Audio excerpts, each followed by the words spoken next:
ವೀಕ್ಷಕರ ನಮಸ್ಕಾರ. 2024ರ IPL ಪಂದ್ಯಾವಳಿಯ 73ನೇ ಪಂದ್ಯದಲ್ಲಿ ಹೈದರಾಬಾದ್ ಹಾಗೂ ರಾಜಸ್ಥಾನ್ ತಂಡವು ಮುಖಾಮುಖಿಯಾಗಿದ್ದವು.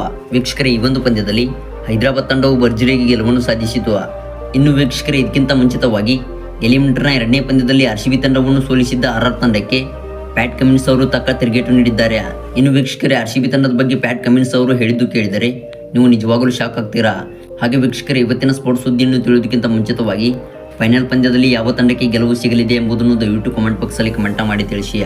ಹೌದು ವೀಕ್ಷಕರೇ, ನಿನ್ನೆ ಪಂದ್ಯದಲ್ಲಿ ಹೈದರಾಬಾದ್ ಹಾಗೂ ರಾಜಸ್ಥಾನ್ ತಂಡವು ಮುಖಾಮುಖಿಯಾಗಿದ್ದವು. ಇನ್ನು ವೀಕ್ಷಕರೇ, ಈ ಒಂದು ಪಂದ್ಯದಲ್ಲಿ SRH ತಂಡವು 36 ರನ್ಗಳ ಗೆಲುವು ಸಾಧಿಸಿತು. ಹೌದು ವೀಕ್ಷಕರೇ, ಈ ಒಂದು ಪಂದ್ಯದಲ್ಲಿ ಟಾಸ್ ಸೋತು ಮೊದಲು ಬ್ಯಾಟ್ ಮಾಡಿದ ಹೈದರಾಬಾದ್ ತಂಡವು ತನ್ನ ನಿಗದಿತ 20 ಓವರ್ಗಳಲ್ಲಿ 175 ರನ್ ಕಲೆ ಹಾಕಿ 9 ವಿಕೆಟ್ ಕಳೆದುಕೊಂಡಿತ್ತು. ಇನ್ನು ವೀಕ್ಷಕರೇ, ಈ ಒಂದು ಗುರಿಯನ್ನು ಬೆನ್ನಟ್ಟಿದ ರಾಜಸ್ಥಾನ್ ರಾಯಲ್ಸ್ ತಂಡವು ತನ್ನ ನಿಗದಿತ 20 ಓವರ್ಗಳಲ್ಲಿ 139 ರನ್ ಕಲೆ ಹಾಕಿ 7 ವಿಕೆಟ್ ಕಳೆದುಕೊಂಡು ಈ ಒಂದು ಪಂದ್ಯವನ್ನು ಹೀನಾಯವಾಗಿ ಸೋತಿತು. ಆದರೆ ವೀಕ್ಷಕರೇ, ಈ ಒಂದು ಪಂದ್ಯದಲ್ಲಿ ಹೈದರಾಬಾದ್ ತಂಡವು ಭರ್ಜರಿಗೆ ಕಂಬ್ಯಾಕ್ ಮಾಡಿ ಫೈನಲ್ಗೆ ಲಗ್ಗೆ ಇಟ್ಟಿದೆ. ಇನ್ನು ವೀಕ್ಷಕರೇ, ಹೈದರಾಬಾದ್ ತಂಡದ ಪರ ಬ್ಯಾಟ್ ಬೀಸಿದ ಟ್ರಾವಿಸ್ ಹೆಡ್ ಮತ್ತು ರಾಹುಲ್ ತ್ರಿಪಾಠಿ ಅವರು ಭರ್ಜರಿಯಾಗಿ ಬ್ಯಾಟಿಂಗ್ ಮಾಡಿದರು.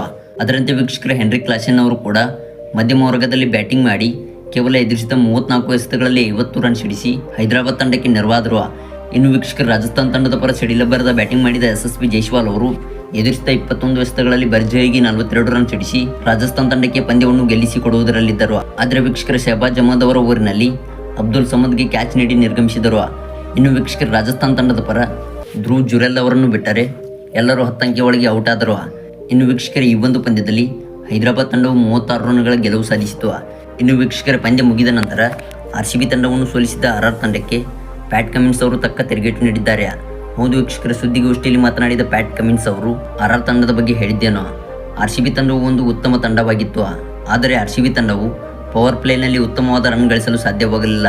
ನಮಗೂ ಕೂಡ ಈ ಒಂದು ಪಂದ್ಯದಲ್ಲಿ ನಾವು ಮೊದಲು ಬ್ಯಾಟಿಂಗ್ ಮಾಡಿದಾಗ ಇದು ರಾಜಸ್ಥಾನ್ ತಂಡಕ್ಕೆ ಕಡಿಮೆ ಮೊತ್ತವಾಗಿದೆ ಎಂದು ಭಾವಿಸಿದ್ದೆವು. ಆದರೆ ನಮ್ಮ ಬೌಲರ್ಸ್ಗಳು ಅತ್ಯುತ್ತಮವಾಗಿ ಬೌಲಿಂಗ್ ಮಾಡಿದ್ದು RR ತಂಡವನ್ನು ಸೋಲಿಸಿದೆವು. ಆದರೆ RCB ತಂಡದ ಸ್ಪಿನ್ನರ್ಗಳು ರಾಜಸ್ಥಾನ್ ರಾಯಲ್ಸ್ ತಂಡದ ಬ್ಯಾಟ್ಸ್ಮನ್ಗಳನ್ನು ಕಟ್ಟಿ ಹಾಕುವುದರಲ್ಲಿ ವಿಫಲರಾದರು. ಇನ್ನು ವೀಕ್ಷಕರೇ, ಇದಾದ ನಂತರ ರಾಜಸ್ಥಾನ್ ತಂಡದ ನಾಯಕನಾದ ಸಂಜು ಸ್ಯಾಮ್ಸನ್ ಅವರು ಕೊಹ್ಲಿಗೆ ಕ್ಷಮೆ ಕೇಳಿದ್ದಾರೆ.